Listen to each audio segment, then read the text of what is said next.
زندگی میں اکثر بہت سی مشکلات آ جاتی ہیں، لیکن کہیں نہ کہیں اب اس رب نے تمہارے لیے کوئی آسانی بھی رکھی ہوگی۔ بس تم اس طرح مایوسی کی باتیں مت کرو۔ میرا دل کہتا ہے تم نے جو بھی دکھ سہے ہیں، غم دیکھے ہیں، ان کے بعد ضرور خوشی دیکھو گی۔ تم مجھے اپنے متعلق بتا رہی تھی، اب اگر کچھ بہتر محسوس کر رہی ہو تو بتاؤ، شاید میں تمہارے لیے کچھ کر سکوں۔ نہ بھی کر سکی تو دعا تو کر سکتی ہوں، اور مجھ سے سب کچھ کہو گی تو تمہارے دل کا بوجھ ہی ہلکا ہوگا۔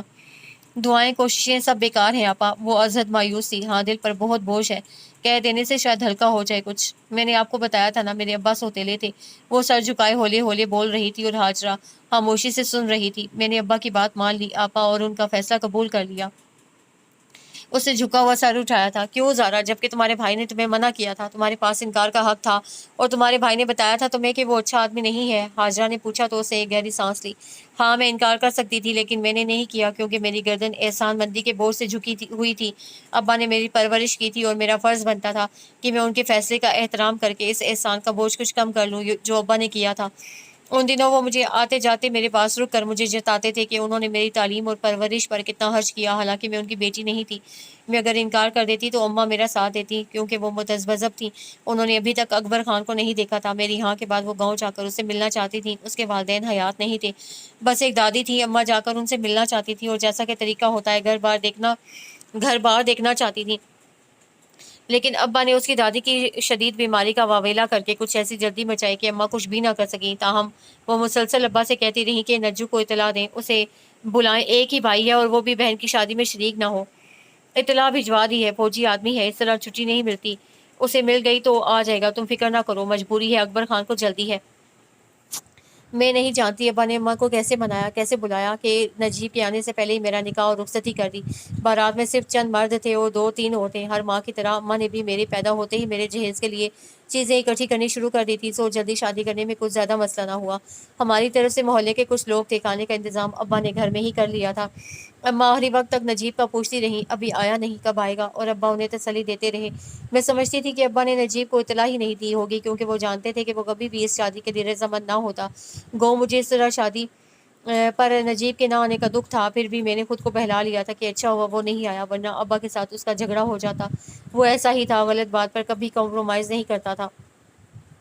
میں اکبر خان کے ساتھ رخصت ہو کر اس کے گھر آ گئی، جہاں صرف ایک بوڑھی دادی اور ملازمہ کے کوئی نہیں تھا، اور دادی کو تو اس شادی کا علم تک نہ تھا۔ وہ مجھے اکبر خان کے ساتھ دیکھ کر حیران ہوئی۔ میری بیوی ہے، اسد ایوان کی بیٹی ہے، ایسے آنکھیں پھاڑ کر نہ دیکھے، بیاہ کر لایا ہوں آپ کو۔ لو، میرا خیال نہیں تھا، اس لیے مجھے خود ہی وہ بول رہا تھا اور میرا دل جیسے ڈوب رہا تھا۔ اچھا، اب اسے میرے کمرے میں لے جائیں، میں ذرا دوستوں کی طرف جا رہا ہوں، گھنٹے تک آ جاؤں گا۔ وہ مجھے دادی کے حوالے کر کے چلا گیا، اور دادی مجھے دیکھ دیکھ کر ٹھنڈی آہیں بھرتی رہیں۔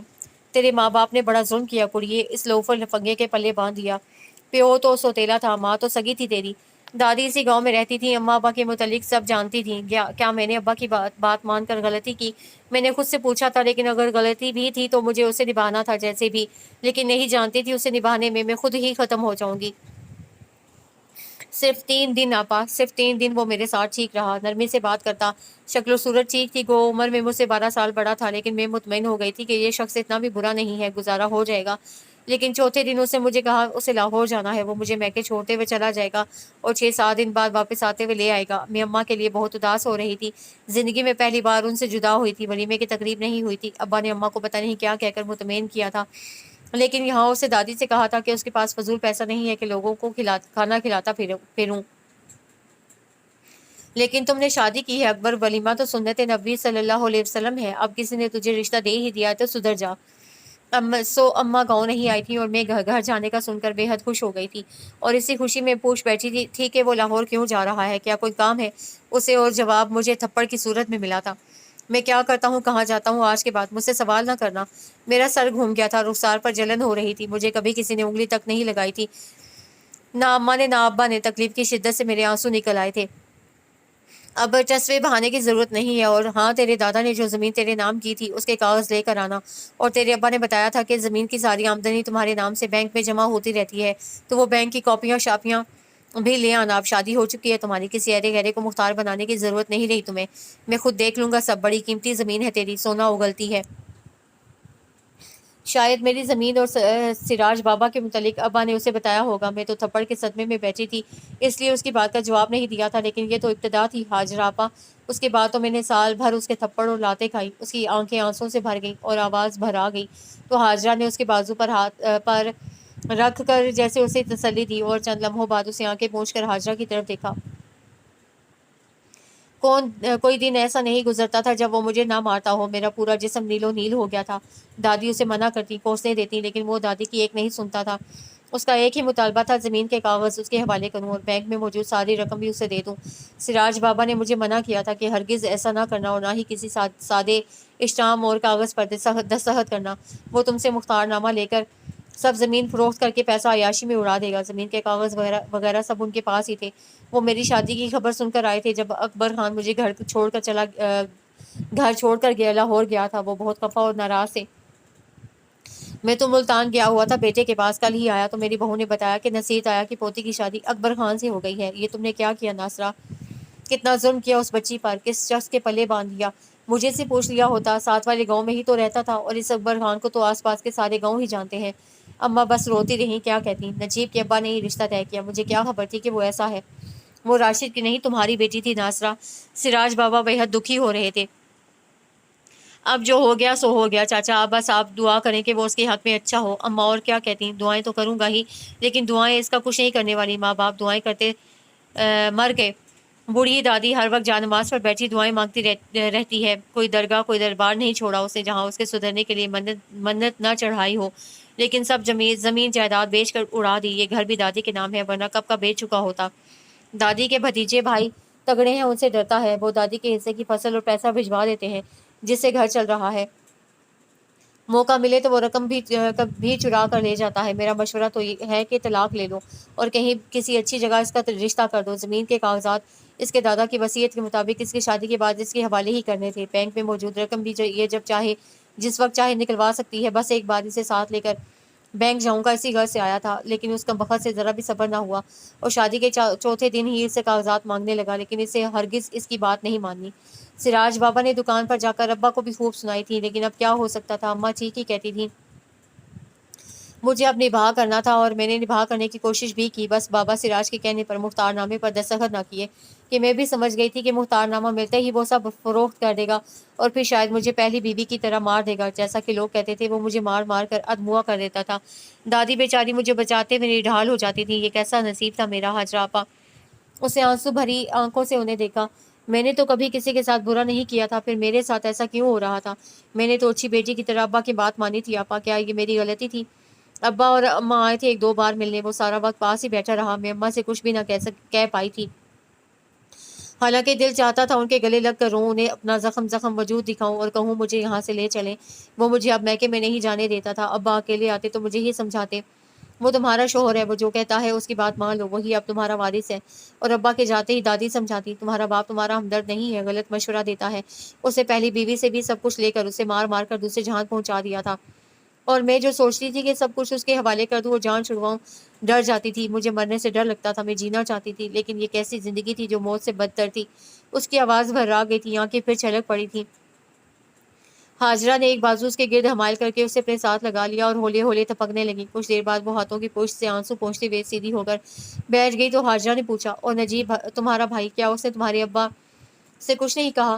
نجیب وہ چھٹی پر آیا تو بہت لڑا ابا سے، اماں سے بھی ناراض ہوا، بولا کیا میں مر گیا تھا جو آپ نے مجھے اطلاع نہیں بھجوائی؟ بہن تھی میری اور یہ چند گھنٹوں کے فاصلے پر تھا، لیکن ابا کو ڈر تھا کہ میں یہ شادی نہیں ہونے دوں گا۔ ہاں ڈر تھا مجھے، ابا نے اعتراف کر لیا تھا، میں زبان دے چکا تھا اور شریف لوگ زبان سے نہیں پھرتے۔ وہ آپ کی بیٹی نہیں تھی اس لیے آپ نے یہ ظلم کیا، دراصل آپ نے کبھی اسے اپنی بیٹی سمجھا ہی نہیں، ہمیشہ اماں کی ہی بیٹی سمجھا۔ وہ روحانسا ہو رہا تھا۔ بہت ظلم کیا ابا آپ نے، بہت ظلم۔ ابا اس کی بات کا جواب دیے بغیر دکان پر چلے گئے تو اس نے مجھ سے شکوہ کیا، میں نے تم سے کہا تھا نا کہ انکار کر دینا۔ میں کیسے انکار کرتی جو میں ایک طرف سر جھکائے بیٹھی تھی؟ مجھے یہاں آئے آج 5واں دن تھا اور میری شادی ہوئے 9 دن ہو گئے تھے۔ کیوں انکار نہیں کر سکتی تھی تم؟ میں نے تمہیں بتایا تھا وہ تمہارے قابل نہیں ہے سارا۔ وہ مجھ سے چھوٹا تھا لیکن وہ ہمیشہ میرا نام لے کر ہی بلاتا تھا۔ میری گردن ابا کے احسانوں کے بوجھ سے جھکی ہوئی تھی، جو میں ان کی بیٹی نہیں تھی، لیکن انہوں نے کیسے احسان؟ اماں نے تڑپ کر میری بات کاٹی تھی۔ کوئی احسان نہیں کیا انہوں نے تم پر، اپنی ذاتی کمائی سے کبھی 1 روپے کی چیز تک نہیں لے کر دی تمہیں، تمہارے تمام اخراجات میں اپنی زمین کی آمدنی سے کرتی تھی، تمہارے کپڑے، تمہارے اسکول کے اخراجات سب میں نہیں چاہتی تھی کہ تمہیں کبھی ایک لمحے کے لیے بھی یہ احساس ہو کہ تمہارا باپ سوتیلا ہے، اور یہ دکان بھی میرے اماں ابا کا گھر بیچ کر بنائی گئی تھی، پھر بھی خود سے وہ کبھی 1 روپے کی چیز تک تمہارے لیے نہیں لائے۔ کاش یہ سب مجھے پہلے سے پتا ہوتا تو میں کبھی بھی، اب بھی اگر تم اس کے ساتھ نہ رہنا چاہو تو طلاق لے لو زارا، میں تمہارے ساتھ ہوں۔ نجیب نہیں چاہتا تھا کہ میں ایسے شخص کے ساتھ اپنی زندگی برباد کروں۔ نہیں نہیں نجو، طلاق یافتہ لڑکی کو معاشرہ اچھا نہیں سمجھتا، اماں نے بے اختیار کہا تھا، اور خود میں بھی نہیں جانتی تھی کہ آگے زندگی میرے لیے جہنم ہوگی۔ 3 دن ہی تو تب گزارے تھے میں نے، اور اندر کہیں امید سی تھی کہ شاید میری خدمت اور محبت اسے بدل دے، لیکن نہیں جانتی تھی کہ اسے تو شادی ہی میری زمین کے لیے کی ہے۔ نجیب دوسرے دن واپس چلا گیا تھا، اس نے ابا سے کوئی بات نہیں کی تھی، وہ ان سے ناراض تھا، اور اس کے جانے کے بعد ابا مسلسل مجھے اکساتے رہے کہ میں روپیہ، پیسہ، زمین سب کچھ اکبر خان کو دے دوں۔ ابا جنہوں نے کبھی مجھ سے بات نہیں کی، اب اکبر خان کے آنے تک ہر روز دکان پر جانے سے پہلے میرے کمرے میں آتے اور معذرت کرتے۔ ٹھیک ہے، مجھ سے غلطی ہوئی، میں نے اکبر کے متعلق تحقیق نہیں کی، لیکن اب تمہارے لیے یہی بہتر ہے کہ تم اس کی بات مان لو، ورنہ وہ بڑا الٹی مت والا ہے، اور اگر اس نے تمہیں کچھ کہا تو نجیب نہیں چھوڑنے والا اسے۔ خواہ غصے میں اسے کچھ الٹا سیدھا کر دیا، اسے تو مطلب مار شار دیا تو پھانسی چڑھ جائے گا۔ نجیب کی خاطر اس کی بات مان لو۔ ابا جانتے تھے کہ نجیب میں میری جان ہے، اور میں نے اسے کبھی کچھ نہیں بتایا۔ وہ جب بھی گھر چھٹی پر آتا تو 2-3 گھنٹے کے لیے مجھ سے بھی ملنے آتا، میری حالت دیکھ کر کرتا، بار بار مجھ سے پوچھتا، اکبر خان تمہیں مارتا پیٹا تو نہیں ہے؟ یہاں لوگوں نے مجھے بتایا تھا کہ پہلی بیوی کو بہت مارتا تھا۔ میں انکار کر دیتی، میں جانتی تھی وہ جذباتی تھا، جذبات میں کچھ الٹا سیدھا کر دیا تو۔ اماں تمہیں بہت یاد کرتی ہیں، روتی رہتی ہیں، تم گھر کیوں نہیں جاتی؟ اب مجھے بتاؤ، اکبر منع کرتا ہے تو اسے سیدھا کر دوں؟ نہیں، بس وہ میں دادی کی وجہ سے نہیں جاتی، اور پھر میری طبیعت بھی ٹھیک نہیں رہتی، اور وہ تشویش سے مجھے دیکھتا ہوا واپس چلا جاتا۔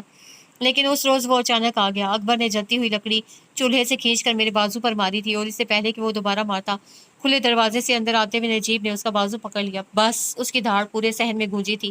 تمہیں جرت کیسے ہوئی میری بہن کو مارنے کی؟ زندہ نہیں چھوڑوں گا تمہیں آج۔ دادی رونے لگی، منتیں کرنے لگی، تو نجیب نے ایک جھٹکے سے اس کا بازو چھوڑ دیا۔ وہ بکتا جھکتا گھر سے باہر نکل گیا تو نجیب نے مجھے سہارا دے کر اٹھایا۔ میرے بازو کی کھال بری طرح جل گئی تھی، تکلیف کی شدت سے میرے آنسو نکل رہے تھے۔ زارا نے آستین پیچھے کر کے اپنا بازو آگے کیا، یہ ابھی تک نشان ہے۔ حاجرہ تعصب سے اسے دیکھ رہی تھی۔ اس روز نجیب مجھے وہاں سے لے کر سیدھا ہسپتال گیا تھا، جہاں مجھے داخل کر لیا گیا تھا، اور 3 دن بعد میرا بیٹا پیدا ہوا۔ میری حالت ٹھیک نہیں تھی، پتہ نہیں میں کیسے بچ گئی۔ جب مجھے ہوش آیا تو اماں میرے بیڈ کے پاس بیٹھی تھی، اور ان کے آنسو میرے ہاتھ پر گرتے تھے جو انہوں نے تھام رکھا تھا۔ میں تو بہت نازک تھی، بہت نرمل۔ پتہ نہیں میں نے 1 سال اتنی تکلیف کیوں اور کیسے برداشت کی۔ مجھے زمین اور پیسے سے بھی کوئی ایسی دلچسپی نہ تھی، لیکن سراج بابا کہتے تھے کہ اگر تم نے اکبر کو سب کچھ دے دیا تو تمہارے دادا اور ابا کی روحیں اس جہاں میں بھی تڑپ اٹھیں گی۔ بہت تکلیف برداشت کر لی تھی میں نے، لیکن اب نہیں۔ میں نے سوچ لیا تھا کہ اب واپس نہیں جاؤں گی، اور نجیب اس نے بھی اسپتال سے گھر واپس آتے ہی صاف صاف کہہ دیا تھا، بس اب کوئی کچھ نہیں کہے گا، اب جو کرنا ہے وہ میں کروں گا، اور کوئی زارا کو مجبور نہیں کرے گا کہ وہ واپس اپنے سسرال جائے۔ اور اس نے اکبر سے طلاق کا مطالبہ کر دیا، اور پھر اس کے انکار پر خلا کا کیس کر دیا، اور یہ کوئی آسان نہیں تھا۔ آپا پہلی 2 پیشیوں پر ہی میری ہمت جواب دے گی۔ وکیل نے ایسے ایسے سوال کیے اور ایسی ایسی باتیں کی کہ میرا دل چاہتا تھا کہ زمین پھٹ جائے اور میں اس میں دھنس جاؤں۔ میں نے نجیب سے کہا، خدا کے لیے جو مجھے خلا نہیں چاہیے، بھلے وہ مجھے ساری زندگی طلاق نہ دے، لیکن یہ بے عزتی مجھ سے برداشت نہیں ہوتی، بس ختم کر دو یہ کیس۔ اور اس نے میرے آنسو پوچھے تھے۔ ٹھیک ہے زارا، تم پریشان مت ہو، میں کر لوں گا کچھ نہ کچھ، میں اسے مجبور کروں گا کہ وہ تمہیں طلاق دے دے، چاہے مجھے کچھ بھی کرنا پڑے۔ وہ طلاق دے یا نہ دے، اس سے کیا فرق پڑتا ہے؟ جو مجھے کون سی شادی کرنی ہے، کیوں نہیں کرنی شادی؟ تمہاری پوری زندگی پڑی ہے، میں خود کروں گا تمہاری شادی۔ کتنا اچھا انسان تمہارا ہاتھ تھامنا چاہتا تھا، لیکن ابا نے اسے بات ادھوری چھوڑ دی تھی۔ میں تنہا نہیں ہوں، میرا بیٹا ہے نا، وہ بنے گا میرا سہارا۔ ہر شخص اکبر خان اور راشد منیر نہیں ہوتا زارا، اچھے لوگ بھی ہیں دنیا میں، اور یہ تو اللہ ہی جانتا ہے کہ اس نے تمہارے نصیب میں کیا لکھا ہے۔ کیا پتہ کوئی بہت ہی اچھا ہم سفر تمہارا نصیب بنے۔ وہ مجھے تسلی دے کر اور اماں کو یہ بتا کر چلا گیا کہ وہ اکبر خان سے بات کرنے اور میرا سامان لینے گاؤں جا رہا ہے۔ اماں سارا دن جائے نماز سنبھالے دعائیں مانگتی رہیں، اور اکبر خان نے یہ کہہ کر مجھے طلاق دے دی تھی۔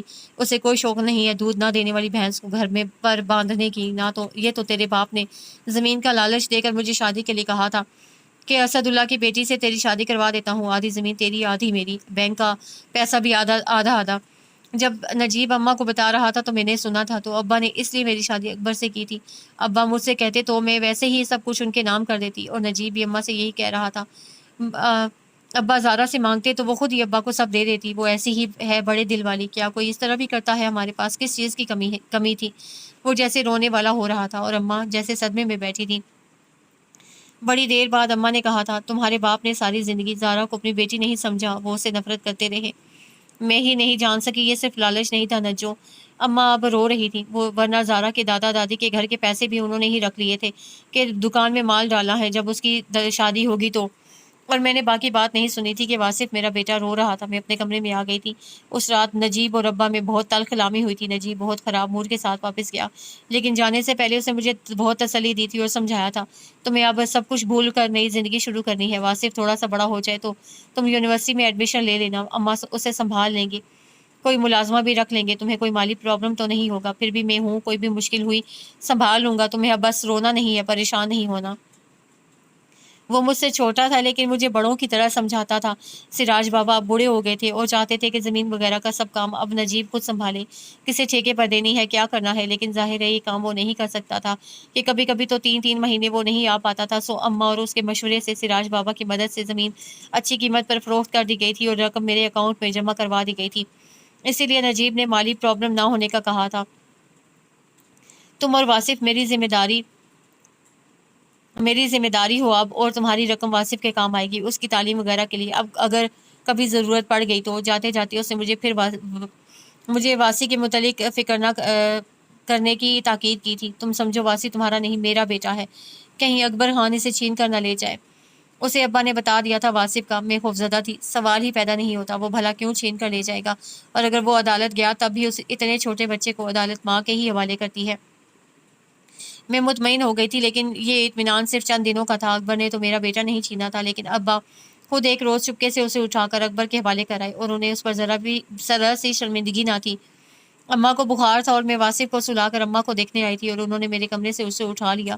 مجھے تو جیسے سکتہ ہو گیا تھا، اور اماں چیخ چیخ کر رو رہی تھی۔ وہ گھر آئے تو اماں کو ڈانٹنے لگے، اتنا واویلا کیوں کر رہی ہوں؟ مر نہیں گیا تمہارا نواسا، اس کا باپ لے گیا ہے، اسے دیکھنے آیا تھا۔ میں نے کہا لے جاؤ، پہلے اسد اللہ کی بیٹی کو پالتا رہا، اب اس کے نواسے کو ہرگز نہیں پالوں گا۔ تب اماں کا اور ابا کا بہت جھگڑا ہوا۔ مجھے تو لگتا تھا جیسے میرا دل پھٹ جائے گا۔ وہ تو صرف 6 ماہ کا تھا، کیسے میرے بغیر رہے گا؟ میں راتوں کو اٹھ جاتی اور چیخیں مار مار کر روتی، ہر روز ابا کی منتیں کرتی، ہاتھ جوڑتی کہ انہوں نے جو کچھ لینا ہے لے لیں، بس مجھے میرا بیٹا دے۔ وہ میرے رونے اور منتیں کرنے پر محظوظ ہوتے اور مسکراتے رہتے۔